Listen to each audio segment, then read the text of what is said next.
আজ বাংলাদেশে ফিরবেন মোহাম্মদ ইউনূস, দায়িত্ব নেবেন অন্তর্বর্তী সরকারের, জানিয়েছেন বাংলাদেশের সেনাপ্রধান। রাত ৮টায় শপথ গ্রহণ অনুষ্ঠান এবং সর্বসম্মতিতে ইউনূসকে বাংলাদেশের অন্তর্বর্তী সরকারের প্রধান করার সিদ্ধান্ত গ্রহণ করা হয়েছে। আজই শপথ নেবেন মোহাম্মদ ইউনূস। আজ বাংলাদেশে ফিরবেন মোহাম্মদ ইউনূস, দায়িত্ব নেবেন অন্তর্বর্তী সরকারের, জানিয়েছেন বাংলাদেশের সেনাপ্রধান। রাত ৮টায় শপথ গ্রহণ অনুষ্ঠান, সর্বসম্মতিতে ইউনূসকে বাংলাদেশের অন্তর্বর্তী সরকারের প্রধান করার সিদ্ধান্ত গৃহীত হয়েছে।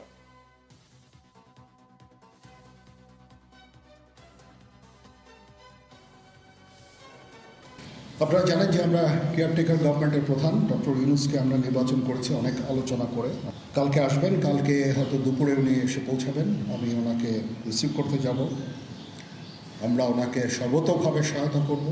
কালকে আমরা শপথ গ্রহণের জন্য যথাসাধ্য চেষ্টা করছি। একটা প্রস্তাব ছিল বিকালে করার, বিকালে খুব টাইট হয়ে যেতে পারে, কিন্তু উনি 2:10-এর দিকে হয়তো এখানে আসবেন। এটা মেবি ভেরি টাইট। আমরা হয়তো তাইলে রাত্রেবেলা রাত 8টার দিকে করতে পারি। হয়তো 400 জন লোকের উপস্থিতি এখানে থাকবে।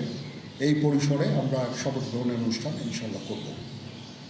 Just I'm looking forward to going back home and see what's happening there and how we can organize ourselves to get out of the trouble that we're in.